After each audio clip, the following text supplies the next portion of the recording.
enorme gentileza de integrarse a esta conferencia a cargo de una bióloga destacada. Ella es viróloga capacitada en este tema y quién más, una persona de este nivel para que pueda compartirnos un tema de interés frente a la alerta epidemiológica dada acá en el país. En estos momentos, quien habla es Roberto Ventura Flores, miembro activo y miembro de la actual gestión del Colegio de Biólogos C de Lambayeque. Y para dar inicio, voy a ceder la palabra a nuestra decana, Carlota Flores, para que dé la palabra de bienvenida y la inauguración correspondiente. Doctora Carlota, cordiales noches. Les... Gracias, gracias, estimado Roberto. Gracias al público asistente, colegas que nos honran con su presencia esta noche. Como Colegio de Biólogos del Perú, Consejo Regional 3 Lambayeque, en mi condición de decana, y nuestro colega Roberto en su condición de vicedecano responsable de toda el área de educación, consideramos fundamental promover espacios de actualización científica que nos permitan comprender este tipo de emergencias sanitarias desde una perspectiva técnica y basada en la evidencia. Por ello, esta noche tenemos el honor, como ya decía nuestro colega, nuestro vicedecano, la participación de nuestra colega también, Catherine Calderón Mayo, quien nos brindará una mirada epidemiológica sobre la influencia aviar y los desafíos que representa para nuestro país. En este contexto, estimado público, colegas asistentes, estimada colega Catherine Calderón, agradeciéndole de antemano su colaboración y participación en este evento que como Consejo Regional 3 nos anima, nos fortalece y también nos permite comunicarnos y darle a la comunidad, a la sociedad, eh, criterios para que puedan entender lo que implica esta emergencia sanitaria. Queridos colegas, sean todos bienvenidos y muchas gracias por acompañarnos en este caminar. Sean todos bienvenidos y damos por inaugurada esta sesión de esta noche. Muchísimas gracias. Muchas gracias, doctora Carlota. Y habiendo escuchado la inauguración, vamos a invitar a nuestra ponente, la doctora Caterina Calderón Mayo, para que haga la disertación correspondiente y desde ya el agradecimiento en nombre del Colegio de Biólogos de Lambayeque. Doctora Catherine Calderón Mayo, bienvenida. Muchas gracias. Muchas gracias. Buenas noches con todos. El día de hoy voy a hacer la presentación titulado Influenza aviar, una mirada epidemiológica ante la emergencia sanitaria en el Perú. Quien les habla soy bióloga y viróloga, que actualmente trabajo con virus relacionados a infecciones aviares. Por favor, ¿puedes pasar la siguiente? Listo. Eh, Recordando un poco el motivo de esta presentación, es exactamente qué es lo que se declaró hace unos días atrás. El 13 de julio del presente año, pues SENASA ha declarado una emergencia sanitaria en todo nuestro territorio peruano ante un brote de influenza aviar de alta patogenicidad. Esto ha sido reportado en las redes sociales, bueno, de la página oficial del SENASA, así como también en el diario oficial del peruano. Podemos ver que eh, este decreto, ¿no? Eh, tiene una duración de 90 días que va a durar la emergencia y se ha ubicado en dos focos, en dos distritos. Se ha confirmado que es un virus de alta patogenicidad y es de subtipo H5N1. El siguiente, por favor. Como se mencionó, los focos infectados en el Perú han sido ubicados en la región Lima. Uno ha sido ubicado en San Vicente de Cañete, en la provincia de Cañete, en un predio con aves de combate, o sea, gallos de pelea. Y este fue el primer caso confirmado el 6 de julio. Y el siguiente fue en Caraballo, en Lima Metropolitana, en aves de corral. Pero esto no es un, digamos, un caso aislado, ¿no? Esto viene a raíz de una vigilancia preventiva acumulada entre el año 2025 y, y junio de 2026 ante la declaratoria. Se ha confirmado que ha habido evaluaciones, ¿no? Durante este periodo de tiempo, aves evaluadas en granjas tecnificadas 13.255 y aves evaluadas de crianza familiares 13.967. Es decir, este hallazgo que ha sido reportado pues es resultado de un monitoreo constante en zonas de riesgo y no es un evento que ha sido aislado, ¿no? De un momento a otro. O sea, es un seguimiento, una vigilancia que se viene realizando por parte de SENASA desde el año 2025 hasta actualmente. Siguiente, por favor. Veamos un poquito la línea del tiempo del brote. La detección se realizó el 6 de julio en el Centro de Diagnóstico de Sanidad Animal, el cual confirma que el virus es H5N1. La declaratoria la publicó SENASA el 13 de julio, declarando una emergencia sanitaria de nivel nacional por 90 días mediante la resolución jefatural número DNN D00104-2026 de Midagri SENASA JN. Y la comunicación oficial se hizo entre el 14 y el 17 de julio mediante SENASA y que comunicó a la Organización Mundial de Sanidad Animal, que es la ONSA, antiguamente conocida como la OIE, eh, reportando este brote. Y hoy en día, ¿no? Está en curso lo que es la vigilancia. Lo que se está aplicando es una cuarentena donde se identifican brotes, se hace un sacrificio sanitario y un monitoreo epidemiológico que continúa en las zonas que están afectadas. Siguiente, por favor. Pero, ¿qué es influenza aviar? Pues influenza aviar es una enfermedad que es producida por un virus llamado virus de la influenza, o también conocido también esta enfermedad, otros lo conocen como gripe o peste aviar, ¿no? Dentro de influenza hay cuatro subtipos. Tenemos influenza A, B, C y D, pero la que está asociada a influenza es el tipo A. Dentro de las más subtipos más conocidos es el H5N1, ya que es uno de los principales subtipos que causa y se ha identificado ya años atrás con afectaciones en aves y también en humanos, ¿no? Y otras especies como mamíferos. Sabemos que el reservorio natural del virus de la influenza son aves acuáticas, aves silvestres, migratorias, que suelen llevar el virus consigo sin enfermar, o sea, son asintomáticas y pueden transmitirlo de una otra manera, de manera directa o indirecta a aves de corral o por contacto directo o indirecto, ¿no? Esto influye mucho, por ejemplo, en los cambios estacionales, ¿no? Cuando se ve la migración de aves de un lugar a otro.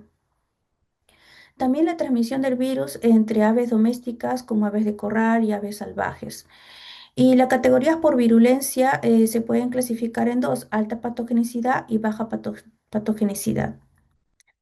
Siguiente, por favor.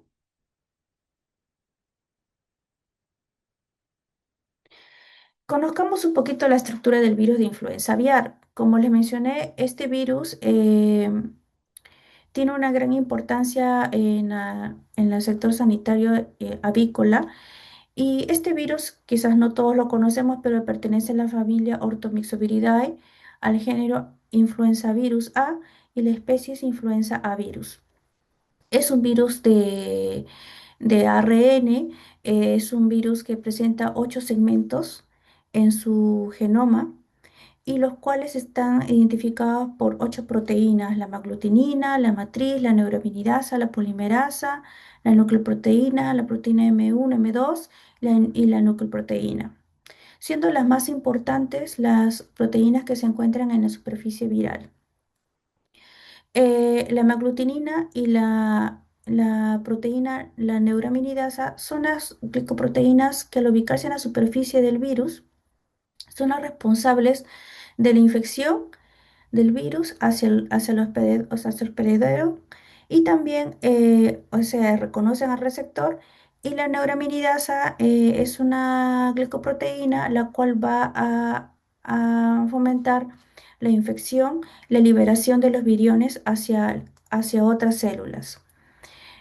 Como mencioné, estos son virus de RNA, es de cadena simple de polaridad negativa y es un virus envuelto, que es decir, lleva una superficie, una envuelta lipídica que lleva anclada las dos glicoproteínas más importantes, las cuales le van a dar la clasificación y lo que nos va a permitir más adelante poder identificar la alta patogenicidad y baja patogenicidad. Por ejemplo, hay unas diferencias que se van a conocer en influenza, lo que son que las hemaglutininas que se han identificadas hasta el día de hoy es del H1 hasta el H18 y la neuraminidasa de la neuraminidasa 1 hasta la neuraminidasa número 11. Estas combinaciones se pueden dar H1N1, H1N2, H1N3, así sucesivamente 8N5, que es la que estamos conversando, ¿no? Entonces, esta variación es una recombinación, ¿no? Que se va presentando cada vez que hay una recombinación genética entre virus y cepas. Eh, Al ser un virus de RNA, pues tiene una alta tasa de recombinación, lo que lo permite, pues, hacer una extensiva cantidad de combinaciones potenciales. El siguiente, por favor. Ya, continuando, bueno, ¿qué es influenza aviar? Pues, ¿y por qué nos preocupa? Porque esta gran alta mortalidad en aves de corral puede generar un gran impacto no solo económico, sino también social. Siguiente, por favor.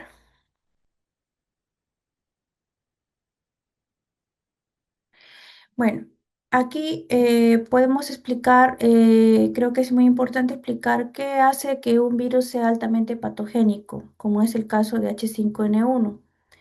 Pues uno de los determinantes principales de que hace que el virus sea altamente patogénico es la glicoproteína HA o la maglutinina, que es la que, como mencioné anteriormente, es la que se va a encargar de infectar a la célula. Y esta maglutinina tiene un motivo que le llaman, y este sitio va a ser clivado mediante proteasas que van a estar presentes en el cuerpo del hospedero. Por ejemplo, aquí podemos ver dos aves, ¿no? Y podemos ver que vamos a encontrar proteasas en diferentes órganos del hospedero. Por ejemplo, en la primera imagen, el lado izquierdo, podemos ver una ave que solo presenta proteasas en el tracto respiratorio superior y en el tracto digestivo, lo cual es más localizado. Y en el otro imagen podemos ver que el ave presenta proteasas en diferentes órganos. ¿Qué es lo que pasa? Que cuando el sitio de clivaje de la proteína HA es clivada por estas proteasas, pero ¿cuál es lo importante? Es el sitio de corte. Este sitio de corte puede ser identificado eh, mediante en cepas de baja patogenicidad como un sitio de corte monobásico, es decir, presenta un aminoácido básico y en el caso, por ejemplo, serían, por ejemplo, ¿no? tipos de trixinas que son más restringidas tanto en el tracto respiratorio superior como en el tracto respiratorio inferior, es decir, la infección es más localizada. Pero ¿qué pasa cuando el sitio de clivaje de la proteína HA presenta un sitio polibásico como aminoácidos de arginina y lisinas, pues hace que este sitio de corte se identifique en diferentes órganos. Entonces, como por ejemplo la furina, entonces como vemos en esta ave, ¿no? En el cual se ve presente en diferentes órganos. Entonces, el virus puede replicar en todos los órganos, haciendo una infección sistémica. Este puede infectar cerebro, corazones, hígado, páncreas, entonces, eh, ocasionando la muerte del ave, ¿no? En el caso contrario, podemos tener, por ejemplo, que puede ser una enfermedad leve o subclínica, ¿no? Por ejemplo, en aves de postura podemos ver que baja la producción de huevos o baja el peso, ¿no? Entonces, eso es y si fuera de alta patogenicidad, causaría la muerte del ave, ¿no? Entonces, esas serían las diferencias que se estarían identificando de por qué es la diferencia de alta patogenicidad. Siguiente, por favor. Ahora, todos los subtipos pueden volverse altamente patógenos. Podemos decir que naturalmente se han identificado ya históricamente en diferentes brotes que los subtipos H5 y H7, o sea, la hemaglutinina H5 y H7, son naturalmente de alta patogenicidad, pero no todos. También se han encontrado que no son patógenos. Entonces, pero sí puede haber, sí. ¿Por qué? Porque a medida de que hay una presión en cuanto del virus en querer infectar células, y quererse adaptar a, digamos, a nuevas especies, y en este caso aves de corral.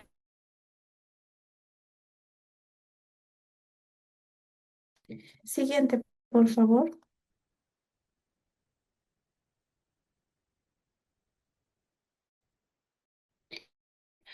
Se determina es subtipo y si es altamente patógena o no. Se tiene que hacer un secuenciamiento de aminoácidos, secuenciamiento de nucleótidos en el corte, especialmente la hemaglutinina. Luego se analiza y se puede relacionar con otras secuencias de referencia. Entonces, al hacer análisis de secuencia,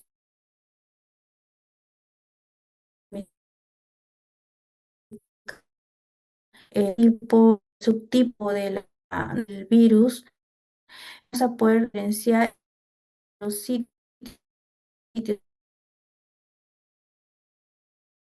si es básico o básicos.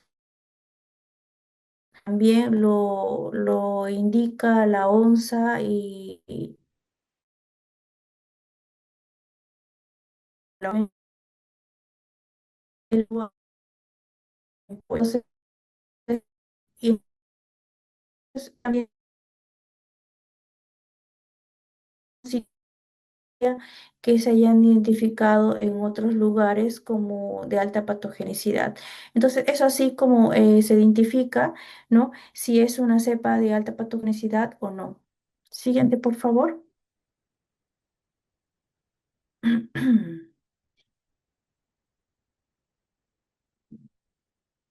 Ya. ¿Por qué una emergencia del cáncer nasal? Los focos confirmados en Lima, eh,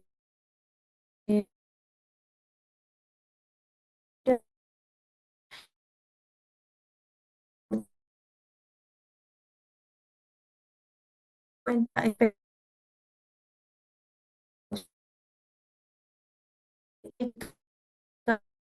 historias que se encuentra en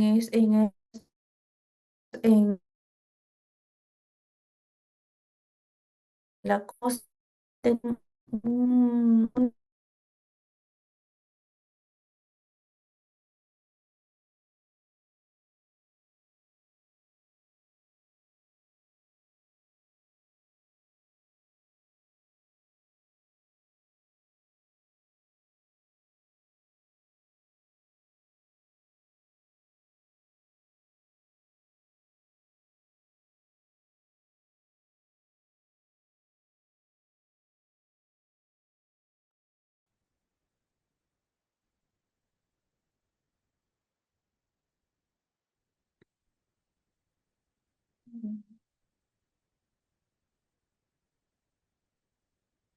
Sí, pues.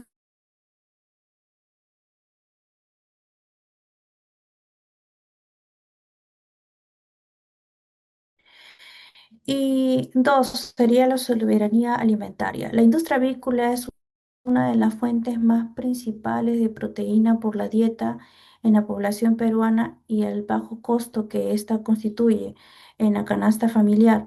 Entonces, un brote descontrolado comprometería el abastecimiento, ¿no? Y un impacto socioeconómico y social, ¿no? Y tres, la anticipación, no reacción.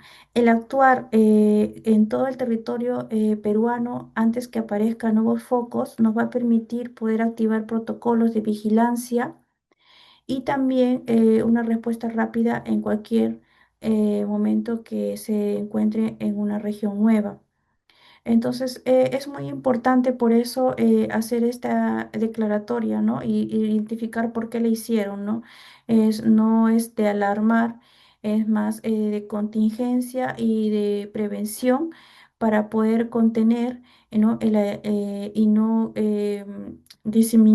evitar que el virus se pueda diseminar en otras regiones. Ante esta declaratoria, pues se sigue una diferentes alcances, que es como evitar el transporte de animales de un lugar a otro, si no tienen un permiso sanitario. Se evita también las peleas de gallos, se evita también las ferias de aves. Entonces, todas estas medidas son importantes para poder controlar de una u otra manera. eh, Cualquier tipo de que pueda influir en alguna manera conseguir que brote se pueda afectar a otras aves o quién sabe, ¿no?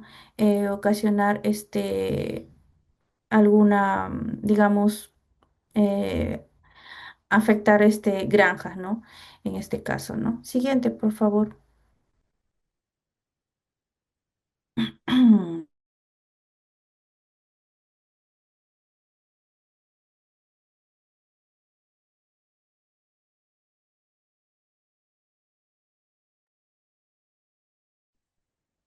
Ya. Las medidas dispuestas por SENASA. Las medidas dispuestas por SENASA tenemos lo que es la cuarentena del previo afectado. Es decir, se ha hecho un aislamiento de inmediato en la zona de los casos confirmados. Dos, el sacrificio sanitario. Eso se sabe ya que cuando en el caso de influenza siempre se hace, y es lo más razonable, la eliminación de las aves que están infectadas, es decir, enfermas. ¿No? Es según un protocolo que se sigue ya por decreto de la ONSA. La zona perifocal, la delimitación del área alrededor del foco con restricciones reforzadas para evitar que haya contactos con otros animales o con personas. Una restricción de movilización. Hay una prohibición, como me comenté, de trasladar aves vivas y productos de riesgo sin una autorización sanitaria por parte de SENASA. La desinfección y bioseguridad. Hay limpieza y accesos de establecimientos. También aquí aplica también lo que es la investigación epidemiológica y el origen y de contactos, es decir, identificar dónde fue el inicio del foco de la infección, quiénes han estado en contacto con estas aves, qué aves estuvieron de repente en algún momento en contacto, identificar, hacer un historial desde el inicio, de hace unas semanas atrás, digamos así, hasta el día de la infección, de que se identificó el foco. Y la fiscalización reforzada. Esta facultad la cumple SENASA porque ella va a solicitar, ¿no? De una manera ya pública, si no cumplen con estas indicaciones, pues SENASA puede identificar estos incumplimientos. Entonces, estas son las medidas que se aplican mediante este decreto que se informó. Siguiente, por favor. La vigilancia epidemiológica y notificación internacional. El rol de la comunidad científica técnica es la investigación epidemiológica de origen de la infección. Otro es rastrear los contactos que han estado en contacto con estos predios o zonas de riesgo. Es un monitoreo también constante de las granjas tecnificadas y de crianza familiar. Y también hay que también tener en cuenta la migración de aves silvestres, ya que son un fuente natural de reintroducción de virus. Tenemos que tener en cuenta que también SENASA a la vez notificó al ONSA, que es la Organización Mundial de la Sanidad Animal, y ha aplicado esta normativa de acuerdo a las indicaciones que da la ONSA. Entonces, podemos decir que gracias a estos acuerdos que se han dado a tiempo, pues todavía el comercio exterior peruano en cuanto a lo que es productos avícolas se mantiene, ¿no? Ya que no hay ninguna alteración, ¿no? En cuanto a principios comerciales.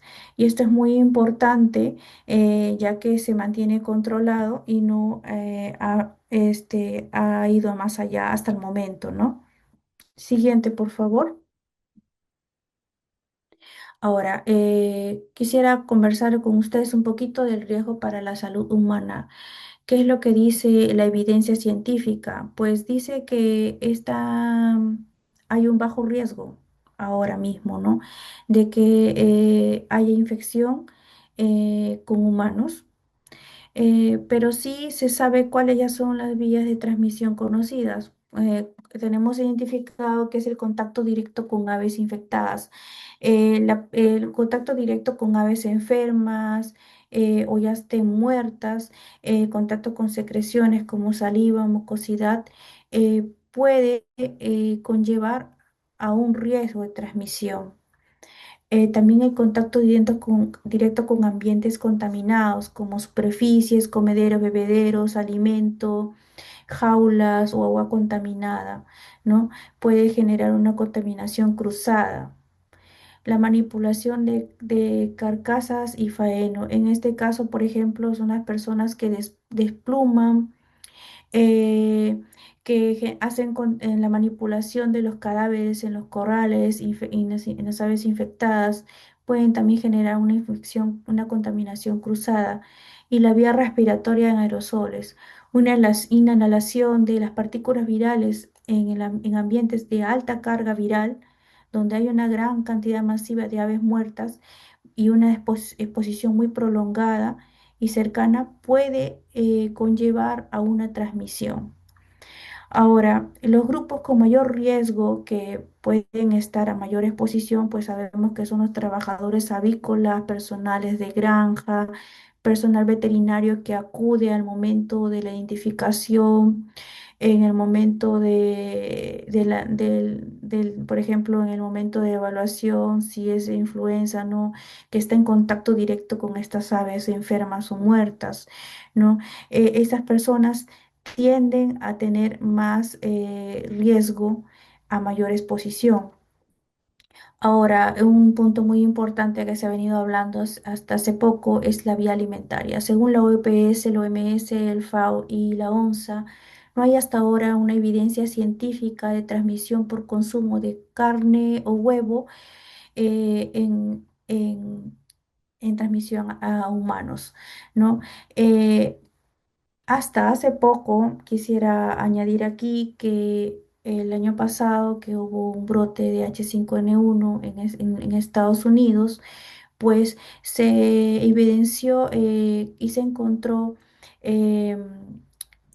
virus de influenza aviar H5N1 del clado 2, 3, 4, 4B en la leche. Entonces, en este caso que ha sido ya identificado, ¿no? Se recomienda que se tome leche pasteurizada y no cruda, ya que este proceso hace inactivación del virus. Pero de por sí, porque este es un nuevo reporte que se evidenció el año pasado en Estados Unidos, donde se identificó pues que en las glándulas mamarias hay un receptor que es accesible a la infección del virus H5N1 del clado 2344B. Entonces, una alta cantidad de estos receptores hace que la vaca sea receptora del virus. Entonces, esto ha sido una nueva evidencia que se encontró y se reportó el año pasado. Entonces, es por eso que aún así debemos tener cuidado, ¿no? Es bien cierto que no se ha reportado evidencia científica de que se haya hecho o se haya producido una infección por alimentos, pero es muy importante y seguir monitoreando, identificando y estudiando, porque ya como vemos, también el año pasado identificaron una presencia de virus en la leche, ¿no? Es muy importante ello. Siguiente, por favor. Por ejemplo, aquí les quiero explicar un poquito los factores del huésped que influyen en la transmisión entre especies del virus H5N1 del clado 2344B.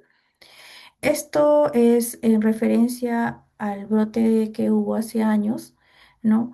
Y podemos ver claramente, como les expliqué, en el centro podemos ver el virión, el virus de influenza, y podemos ver cuatro flechas. La flecha verde indica el hospedero, que son las aves silvestres, aves domésticas, ¿no? Estas aves domésticas o el hospedero presentan un receptor que es un ácido ciálico, es el receptor que vas a recopar la aglutinina del virus, que es la proteína que se encuentra en la superficie y que reconoce el receptor del hospedero, se ancla o se une al ácido ciálico y en este caso el hospedador natural presenta la ácido ciálico 2,3. Este receptor es muy accesible a la infección del virus, es por eso que es, el virus puede infectar estas aves. En el caso, por ejemplo, de la flecha amarilla, para que haya una infección hacia mamíferos, tiene que ocurrir una serie de mutaciones puntuales en la proteína, en la glicoproteína HA, ¿no? Como por ejemplo en la PB2 y la nucleoproteína. Ya han sido identificadas estos sitios puntuales de aminoácidos de cambio que permiten infectar y enfermar a mamíferos. La flecha roja podemos ver que indica el hospedero del cerdo. El cerdo es conocido porque presenta dos tipos de receptores, la ácido sálico 2,3 y el ácido sálico 2,6. Entonces, estos dos receptores siendo que solo la influenza reconoce el receptor del ácido célico 2,3, puede infectar al cerdo. Pero recordemos que el cerdo también tiene otro receptor que es el ácido célico 2,6, que lo comparte con el humano. Es por eso que muchas veces asocian las infecciones de cerdo a humano. Entonces, el virus no puede infectar cuando hay un receptor de ácido célico 2,6, pero como el cerdo presenta estos ambos receptores, el virus va o ingresa por el receptor del ácido célico 2,3. Entonces, estos virus pueden recombinar y ahí se generan nuevas partículas que pueden infectar al al humano, ya que el humano tiene el receptor 2,6, ácido cílico 2,6. Pero es decir, directamente el virus no puede infectar al humano, ya que tiene limitado el receptor. Tendría que ocurrir una serie de mutaciones para que pueda, en la maglutinina, para que el virus pueda infectar al humano. Entonces, con esto podemos decir que es más complicado y difícil que haya una transmisión hacia el humano. Siguiente, por favor. El control de los virus H5N1 en diferentes partes del mundo se ve y siempre se ha visto en muchos lugares que se aplican las medidas de bioseguridad, un sacrificio masivo selectivo y la vacunación. Estos tres factores son muy importantes para controlar lo que es el H5N1, que es endémico, ¿no? Porque siempre está presente. Por ejemplo, en Europa y América del Norte se ha aplicado un sacrificio selectivo masivo y se ha logrado controlar la propagación del virus, pero a un largo plazo ha generado muchas grandes pérdidas económicas, ya que entendemos que genera, eh, si por ejemplo en un galpón podemos identificar que hay aves enfermas por, por decreto y por medidas de bioseguridad se eliminan todas las aves que se encuentran en ese lugar. Entonces, esto genera pues grandes pérdidas económicas y no conviene en realidad, ¿no? Pero esas son las medidas que se aplican hoy en día para controlar la influenza aviar. La vacunación siempre va a ser una de las estrategias mayor utilizadas, pero es para el control y evitar, ¿no? Como medida de prevención. Hoy en día se ha logrado contener infecciones gracias a la vacunación. Por ejemplo, en China desde el año 2004 se viene aplicando lo que es la estrategia de sacrificio selectivo masivo y la vacunación masiva. En Vietnam, Indonesia, en Egipto y en México también se viene aplicando lo que es una vacunación a gran escala contra el subtipo H5. En Francia, por ejemplo, ellos optaron a vacunar patos para mitigar aún así más la infección y la propagación del virus. Y en este caso quisiera añadir también lo que es el ganado. Eh, Como mencioné, se ha identificado, ¿no?, que tienen el receptor de la ácido sálico 2,3, que es susceptible, ¿no?, a la infección del H5N1 y han identificado que tiene bastantes receptores en las glándulas mamarias, lo que les han hecho sensibles a la infección del virus H5N1, del clado 2,3,4,4b. Pero ya estudios han identificado que la pasteurización elimina el virus, pero aún así la calidad de la producción de la leche se ha visto afectada, influenciando un alto riesgo de transmisión de virus persistente, ¿no? Entonces, se ha aplicado cuarentena, refuerzo y en vigilancia y detección constante, pero aún así faltan vacunas que puedan controlar, que sean eficaces. Siguiente, por favor.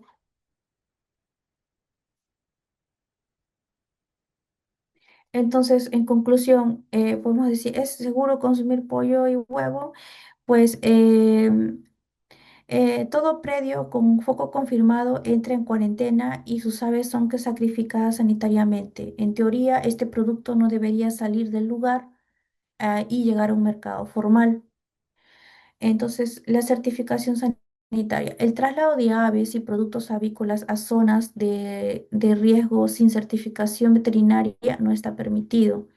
Entonces, se añade aquí, podemos decir que hay un filtro. Si no tiene su certificación sanitaria, no pueden ser vendidas ni trasladadas a mercados.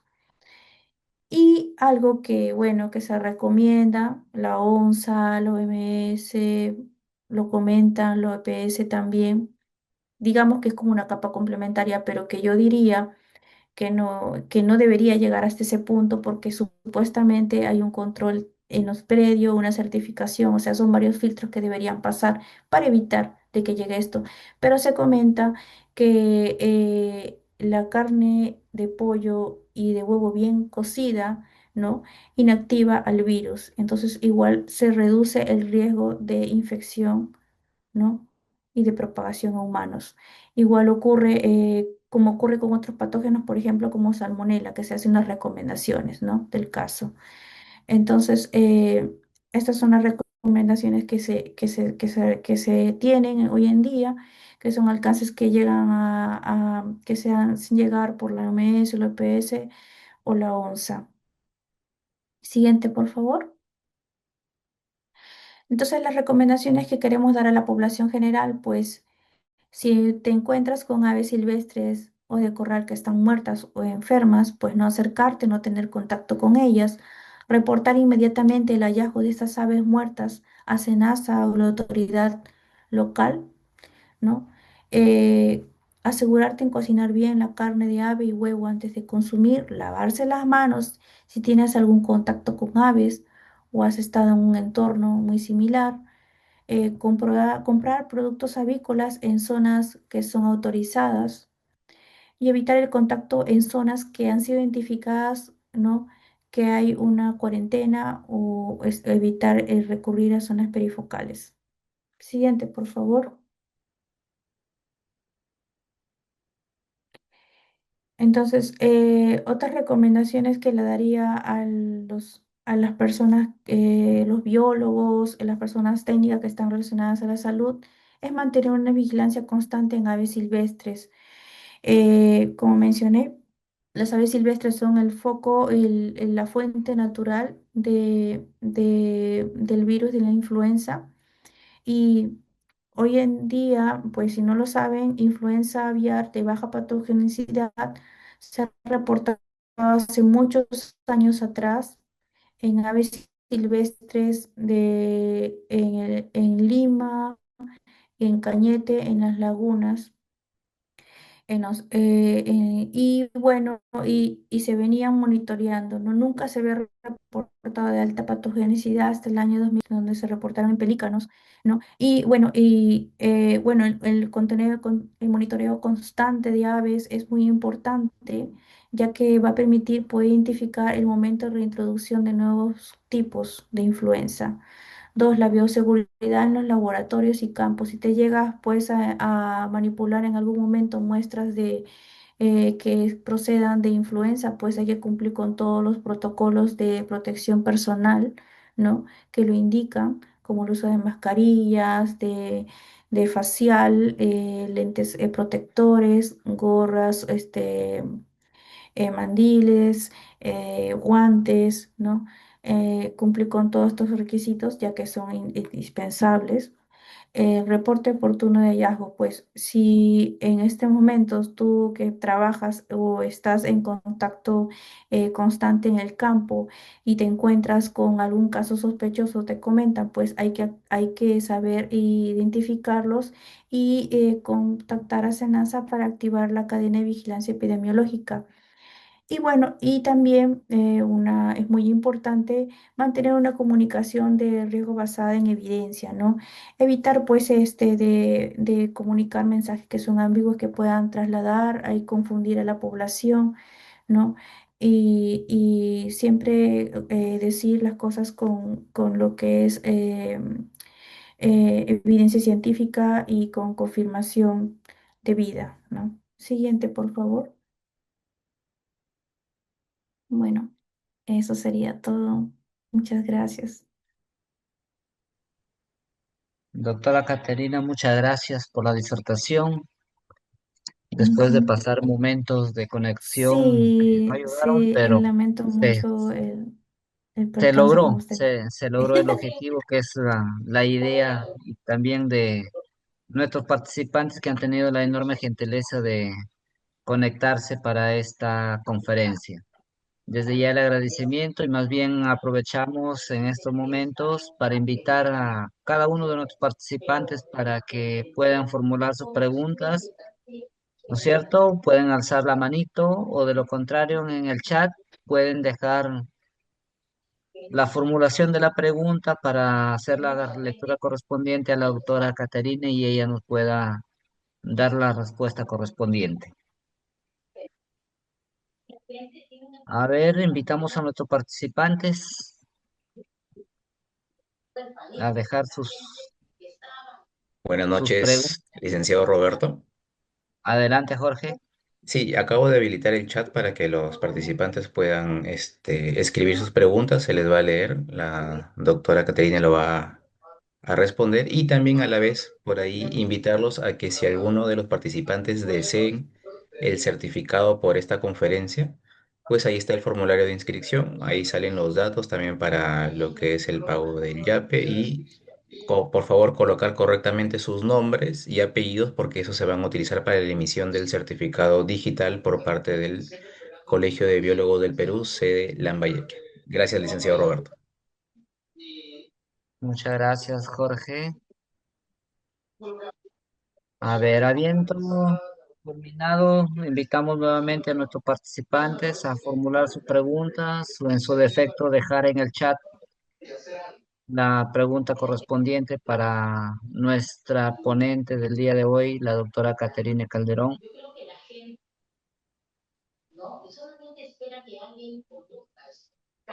Hay, hay un audio ahí que de fondo.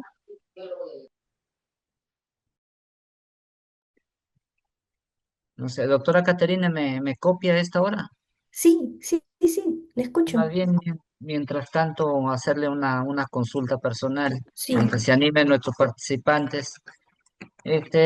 ¿Tendrá que ver este efecto del niño para que las aves migratorias hayan podido llegar a Chincha, donde fue identificado el primer caso, o existe fauna natural que ha tenido contacto con esas aves para darse este brote en el lugar de origen? ¿No puede decirnos algo, ya. doctora? Bueno, sí, bueno, no ha sido en Chincha, ¿no? Ha sido en el departamento de Lima, ¿no? En Cañete. Bueno, sí, una de las razones que puede ser también es la influencia del fenómeno del niño, hace cambios de temperaturas y estas aves tienden digamos que, como comenté, ¿no? El reservorio natural son las aves silvestres que migratorias que tienden a tener rutas, ¿no? Estas rutas pueden verse cambiadas, sí, evidentemente por el cambio climático, sí, puede ser. Pueden ser que aves enfermas pues hayan tenido que estar digamos, en la costa del Perú y han estado en contacto, quizás no era el momento en que ellas puedan estar aquí. Entonces puede haber que sea un factor que haga que el cambio migratorio de las aves cambie, ¿no? Entonces puede ser también que influya en, digamos, en que aves enfermas se puedan estar ubicadas en la costa de Perú, pero no es es más que todo más por un sentido de que las aves se guían de ello, ¿no? Digamos, a ver cómo le explico, son orientaciones que ellas tienen por periodos, no saben que cuando ya se acerca el invierno tienen que ir a otra zona o cuando ya es el verano tienen que cambiar, entonces de una u otra forma esto las confunde y pueden generar pues que quizás no tocaba aquí, quizás debieron haber estado en otro sitio y pues por el cambio del clima pueden ser que hayan tenido que influenciarse y estar aquí, pero no creo y no es que esto haya producido que ya el virus, ¿no? Sino es más que todo que haya influenciado en la presencia de nuevos tipos de aves silvestres, algo así podría ser. Muchas gracias, doctora. Vamos a Ujú. leer las consultas, las preguntas formuladas en el chat, por favor. Ya, La doctora Marta Vergara Espinosa pregunta, ¿qué sí, a ver. laboratorios están en capacidad de diagnosticar el virus de la influenza aviar? Bueno, el único que está ahora autorizado, pues es lo que es ese NASA, ¿no? Tiene que ser un laboratorio que contenga nivel BCL3 mínimo, ¿no? Para poder identificar el aislamiento. Luego ya que una vez que se hace la activación del virus, pues ya los pueden trabajar con más seguridad, ¿no? Pero no todos los laboratorios están autorizados, simplemente el único que está autorizado es SENASA, ¿no? Muy bien, doctora. Nuestro participante Carlos Cachaya Yasta pregunta, ¿qué medidas de Ujú. bioseguridad se están implementando en granjas avícolas? Bueno, como mencioné, eh, por el momento, solo en las zonas que lo que yo he leído y lo que he revisado en lo que es el decreto, donde se ha identificado el brote, ¿no? Se ha hecho un aislamiento de la zona y digamos, se ha hecho una cuarentena para que ninguna otra persona o ya no haya contacto con este tipo de aves, ¿no? Eh, Eso es lo que se ha hecho. Ahora, por medidas de bioseguridad, me imagino, y es lo que se tiene que hacer, es desinfección, limpieza, evitar de estar identificar los trabajadores que no estén en contacto con aves enfermas, identificar de si proceden de otros predios, de en qué lugares están trabajando, ¿no? O sea, me imagino que pueden estar. Ahorita yo asumo que deberían de estar en alerta y mantener todas las medidas de bioseguridad de limpieza y desinfección. También identificar que sus trabajadores no estén en contacto o no tengan antecedentes de haber trabajado en otros lugares o predios que no estén autorizados o que haya sospecha, ¿no? De aves enfermas o muertas. Entonces, esas medidas son las que aplican. Como comenté, lo único que es la vacunación, mantener bioseguridad, es lo que se está aplicando ahora, nada más por el momento. Perfecto, doctora. Hay una última pregunta aquí en el chat. Jorge Romero nos dice, ¿se hace estudios de distribución de estos virus en aves silvestres en el Perú? ¿Es Sí, sí lo posible hacer ese hacen. estudio? Sí, sí hacen, como les comenté, he identificado que la Facultad de Veterinaria de la Universidad Nacional Mayor de San Marcos tiene reportes de identificación de aves silvestres, de virus de baja patogenicidad de hace muchos años atrás, de puede decir hace 10 años, que vienen ya monitoreando, pueden encontrar trabajos ya donde se venía monitoreando diferentes especies, ¿no? Y bueno, sí, sí se viene haciendo este tipo de trabajos, sí.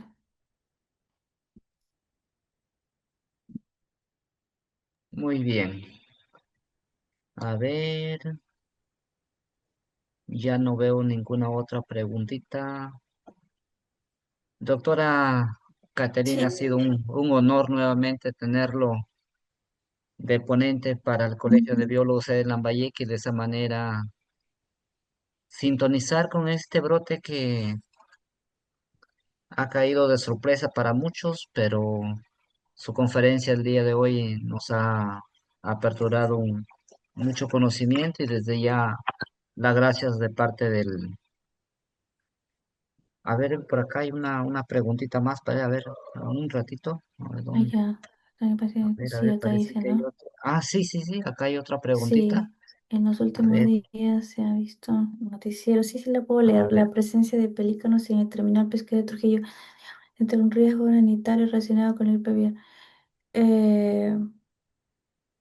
Ya. Bueno, si las aves no están enfermas, si no hay, no hay presencia de muertes y presencia de signos de influenza, pues eh, claro, igual hay que estar, claro, es un riesgo igual estar en contacto con aves, pero si no están enfermas, digamos que eh, no podríamos determinar, ¿no? Y relacionar que tienen gripe aviar porque no vemos síntomas. Es un poco difícil identificar, ¿no? Aves que estén infectadas con virus de baja patogenicidad y eso es una limitante, ¿no? Por eso el monitoreo constante es muy importante por parte de SENASA que tenga que seguir monitoreando tanto aves, digamos, silvestres o también de aves de corral, ¿no? Sí, sí, sí es verdad. Ujú. No, más aún, como le decía al inicio, este evento del niño más el niño global está trayendo como consecuencia que las Sí, aves no sí, tengan el alimento y están llegando más bien a los mercados sí, por hambruna, ¿no? Y eso puede abrir una puerta de entrada para sí, muchos virus, como que también, ¿no? Entonces, yo creo que el plan de contingencia ya está sí, un plan de activado y así contingencia por que, parte. Sí, claro, ah, hay que evitar de estar en contacto con aves que estén exactamente. enfermas, ¿no? Sí. A ver, vamos a ver si hay más preguntitas por acá.